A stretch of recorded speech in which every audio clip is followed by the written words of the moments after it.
ça, ce que je peux peut-être dire, si la STP doit tenir une réunion officielle, si la STP doit faire une réunion avec un parti politique, ce ne serait pas avec des gens qui ne sont pas au premier plan sur la politique-là. Donc, que ça soit clair.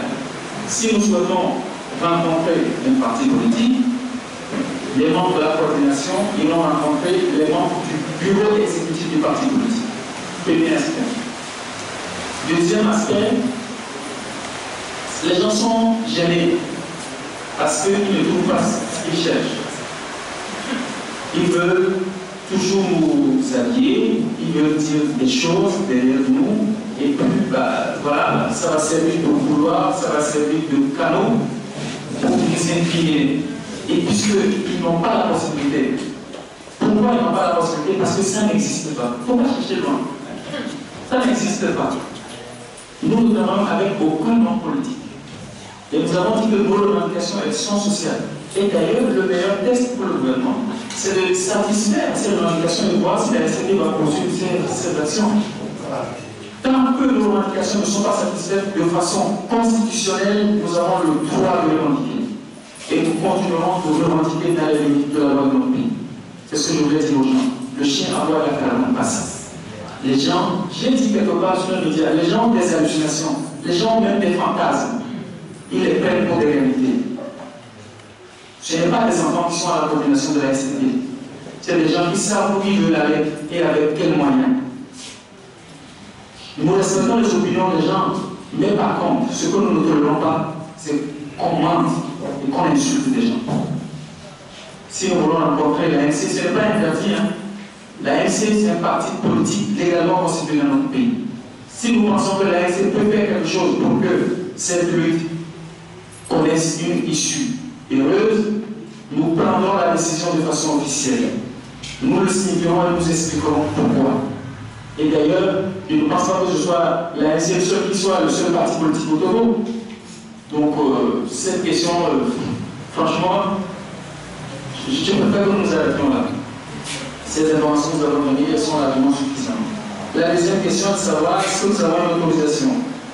Les documents officiels sont partis hier, comme nous l'avons dit. Et vous savez que d'après les tests qui régissent les manifestations publiques dans notre pays, il faut observer 5 jours ouvrables et aux heures de service avant la tenue de la manifestation. Donc, nous avons jugé que si nous devions conserver la date du 2, nous serions un peu dans la précipitation. Nous n'aurons pas suffisamment de temps pour préparer ça parce que nous devons nous-mêmes à notre niveau prendre des mesures de sécurité. En dehors des mesures que les forces de l'ordre devront prendre pour sécuriser cette marche-là.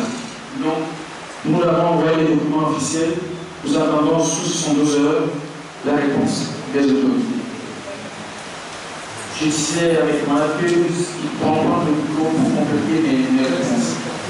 Thibaut, est-ce que vous avez dit qu'au centre communautaire, nous avons dit que nous étions prêts à discuter? Ce n'est pas la première fois que nous disions ça.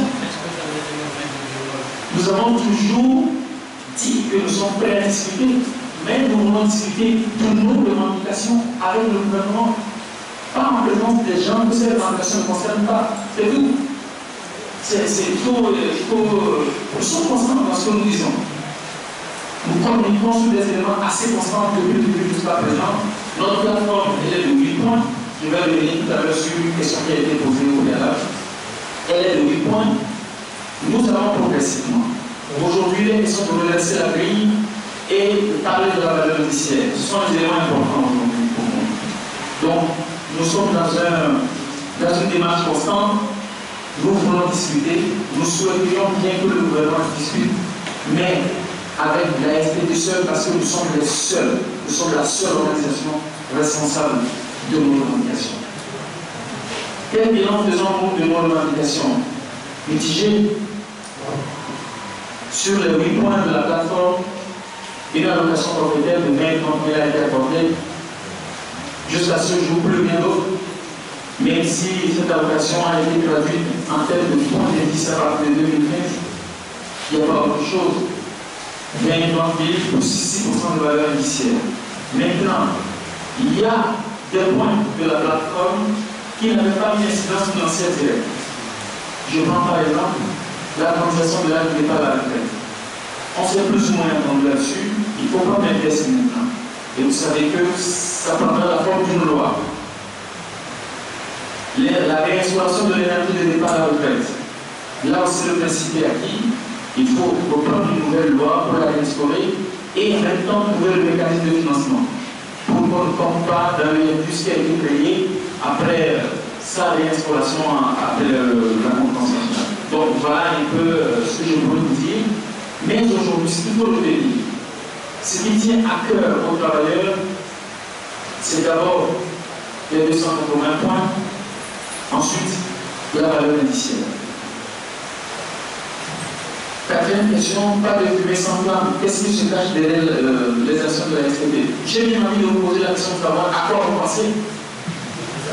Parce que si nous savons, nous ne disons pas de façon claire d'avoir pensé au pouvoir pour le monde, vous pensez à quoi? Parce que j'ai entendu des ministres vociférer, crier et dire que nous sommes manipulés, nous sommes à la sorte des. Vous pensez que moi je suis à la sorte de quelqu'un? Vous pensez que c'est quelqu'un qui va venir me dire que mes conditions sont pas bonnes? Je ne suis pas suffisamment intelligent pour le détecter moi-même? Non, il faut qu'on arrête. Et excusez-moi, ce genre de questions, je ne veux plus en avoir. Ou vous êtes précis pour le fond, mais ça ne commence pas à bien faire, quoi. Excusez-moi. C'est quelle question? Vous pouvez bien me rappeler la cinquième question, s'il vous plaît.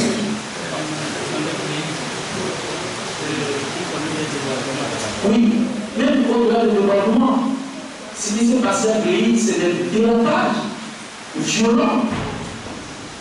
Et il y a eu des coups de feu là-bas. Des gens ont été blessés par là. C'est ce qui s'est passé à Grille. Donc c'est des actes d'une extrême violence. Mais on dit que c'est la FTT qui est responsable de ça. Alors que dans les rues, il n'y avait aucun travailleur. Ce sont les élèves qui étaient descendus dans la rue parce qu'on les a obligés à composer. Et les sujets d'évaluation, évidemment, font référence à des cours qu'ils n'ont jamais eus. Et c'est ça les conséquences. Il ne faut pas qu'il y ait d'amalgame. Les travailleurs font leurs revendications, c'est des revendications légitimes syndicales. Et cette demande a des conséquences. L'un de ces corollaires, c'est la présence des élèves dans la rue. Nous ne pouvons demander aux élèves, s'ils veulent manifester, qu'ils le fassent dans le respect des tests de notre pays. Que cela ne débouche pas sur des dérapages violents. Nous disons même que si les travailleurs sont agressés, ils n'ont pas le droit, même s'il y a l'autodéfense, ils n'ont pas le droit de riposter violemment. La loi nous dit, lorsque vous êtes agressé, adressez-vous au côté complètement. Il ne faut pas chercher loin. Les unités de police sont là, les services de gendarmerie sont là, on les saisit. Voilà le message de la STB. Donc je pense avoir dit l'essentiel. Si vous avez deux agents camarades autour de la table, vous pouvez prendre.